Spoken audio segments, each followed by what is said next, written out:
So hey guys, welcome back to my channel learn Japanese with Suyash and I hope कि last video के आपने notes लिए होंगे और आप लोगों ने प्रैक्टिस की होगी। तो अगर आप इस चैनल पर नए हैं तो आई बटन पर क्लिक करके आप मेरा पिछला वीडियो देख सकते हैं। अदरवाइज मैंने पिछले वीडियो का लिंक नीचे डिस्क्रिप्शन में दे दिया है, आप वहां पर जाकर देख सकते हैं। तो आज हम सीखने वाले हैं एक नया पार्टिकल और उसको कहां पर और कैसे यूज करना है, और एक सेंटेंस फॉर्मेशन का बेसिक स्ट्रक्चर और उसको किस तरह से यूज करना है, और जैपनीज में हम किस तरह से कुछ बेसिक क्वेश्चन पूछते हैं और उनके किस तरह से आंसर देते हैं वो हम आज सीखने वाले हैं। और एंड में एज यूजुअल कुछ वोकैबुलरीज है जो आई होप कि आप लोग याद करते हुए चल रहे होंगे। So a new particle is more particle and it means also. आप हिंदी में इसको भी समझ सकते हैं। जैसे कि लास्ट वीडियो में मैंने आपको एक सेंटेंस बनाया था कि आई एम अ स्टूडेंट वाताशिवा गाक्से दिस, और इसी में ही अगर आपको रिप्लाई में कहना हो कि आई एम ऑल्सो स्टूडेंट तो आप लोग कहेंगे वाताशी मो गाक्से दिस। इसमें वा की जगह पर मो आ जाएगा। That means I am also student. So जब भी आपको ऑल्सो या भी कहना होता है कहीं पर तो हमेशा मो आता है। और जो दूसरी चीज़ हम यहाँ सीखने वाले हैं वो 3 नए वर्ड्स हैं और उनका यूज़ कैसे होगा हम वो सीखेंगे। सो फर्स्ट वर्ड इज कोरे, सेकेंड वर्ड इज सोरे एंड थर्ड वर्ड इज आरे। सो कोरे मीन्स दिस एंड सोरे मीन्स दैट एंड आरे means that over there. So आप लोगों को इंग्लिश के दिस दैट और दैट ओवर देयर का मतलब पता ही होगा, उसी तरह से हम जापानीज में भी इसको यहाँ पर यूज करेंगे। सो जो चीज़ स्पीकर के पास होती है उसके लिए हम कोरे यूज करते हैं, और जो चीज़ लिसनर के पास होती है उसके लिए हम सोरे यूज करते हैं, और जो चीज़ उन दोनों से दूर होती है उसके लिए हम आरे यूज करते हैं। और कोरे के क्वेश्चन का आंसर हमेशा सोरे में दिया जाता है और सोरे के क्वेश्चन का आंसर हमेशा कोरे में दिया जाता है, बट आरे के क्वेश्चन का आंसर हमेशा आरे में ही दिया जाता है।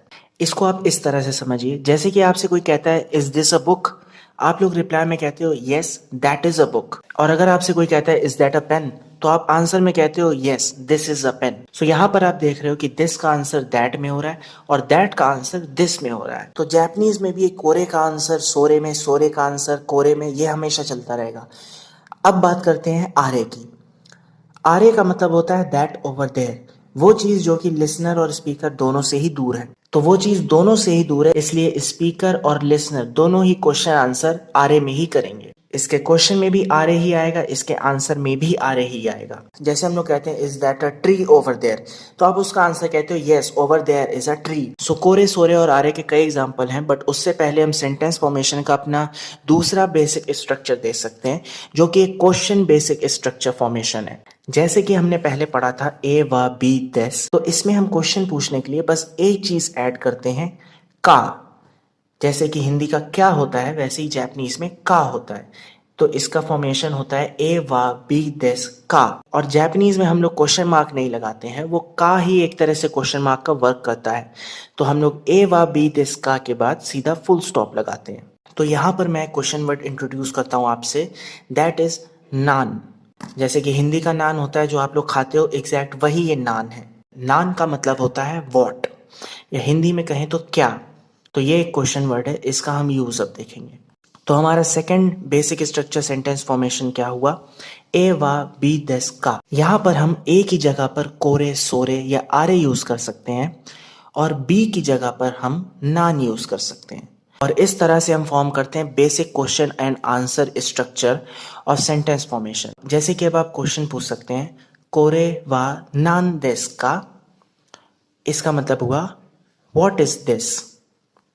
कोरे इज दिस, वा दैट मीन्स हम उसके बारे में बात कर रहे हैं जो वो चीज है, और नान मीन्स व्हाट एंड दिस का क्या है, तो इसका मतलब हुआ वो चीज क्या है। सो दैट मीन्स स्पीकर के पास कोई चीज रखी और वो पूछ रहा है कोरे वा नान दिस का, और इसका जो लिसनर है वो आंसर सोरे में करेगा क्योंकि वो लिसनर से दूर है। And suppose that there is a book, तो स्पीकर पूछ रहा है कोरे वा नान दिस का, what is this, and the listener replies in सोरे, सोरे वा हॉन दिस। एज यू नो मैंने लास्ट वीडियो में बुक की वोकैब बताई थी तो आपको पता होगा। तो इस तरह से आप कई क्वेश्चन बना सकते हैं, कोरे व नान दिस का, सोरे व नान दिस का, या अगर दोनों से ही दूर है तो आरे व नान दिस का। इसका आप आंसर कर सकते हैं सोरे व डैश दिस, कोरे व डैश दिस, आरे व डैश दिस, जो भी चीज हो। कोरे व नान दिस का, सोरे व शिम्बुन दिस। या फिर आप पूछ सकते हैं सोरे व नान दिस का, तो इसका आंसर होगा कोरे व नो तो दिस, एक्सेट्रा एक्सेट्रा। इस तरह से आप कई सेंटेंसेस बना सकते हैं, या आप आरे से भी बना सकते हैं, आरे व नान दिस का, Are vajidosha this. That means there is an automobile that is far from both the speaker and the listener. तो ये था कोरे सोरे और आरे और हमारा basic question formation.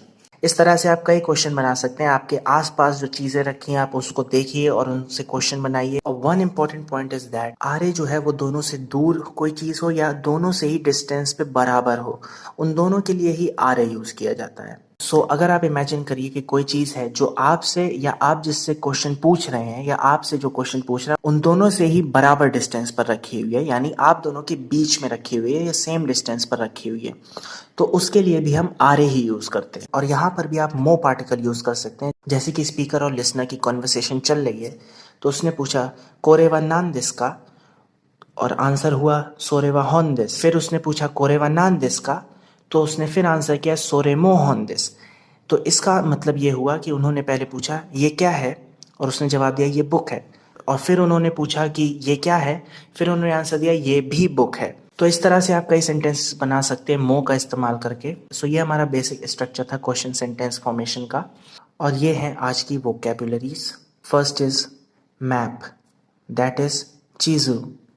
Second is मेगाने, that is spectacles. Third is wristwatch, that is tokei. Fourth is pencil, that is empitsu. Fifth is telephone, that is denwa. And sixth is smartphone, that is sumaho. यहाँ पर एक important point ये है कि पुराने तरह के जो फ़ोन होते थे जैसे टेलीफोन हो गया या पुराने मॉडल्स के जो फ़ोन थे उनके लिए हम देनवा यूज़ करते हैं, बट जो आजकल हमारे स्मार्टफोन्स हैं उनके लिए नया वर्ड है सुमाहो। So seventh is umbrella, that is खासा। इसको लिखते हम कासा है बट वो प्रोनाउंस खासा किया जाता है। Eighth is scissor, that is हसामी। Ninth is wallet, that is साइफू। And tenth is shoes, that is कुत्सु। And 11th is socks, that is kutsushita. So these are all the vocabularies today. So आज के लिए बस इतना ही। आई hope कि आप लोग नोट्स ले रहे होंगे क्योंकि नोट्स लेना इस लैंग्वेज को सीखने के लिए काफी इंपॉर्टेंट है। So please take notes. और अगर आपका कोई क्वेश्चन रह गया हो या क्वेरी हो तो आप लोग कमेंट बॉक्स में पूछ सकते हैं, अदरवाइज एज यूजुअल इंस्टाग्राम का लिंक नीचे डिस्क्रिप्शन में है, आप मुझे डीएम कर सकते हैं। I always answer to my DM. In case you haven't watched my first part so please go and watch the first part of this series. और मैं रोज एक वीडियो अपलोड करता हूं, तो आई होप कि आपने सब्सक्राइब कर लिया होगा। अगर नहीं किया तो प्लीज सब्सक्राइब कर लीजिए। And practice a lot and thanks for watching.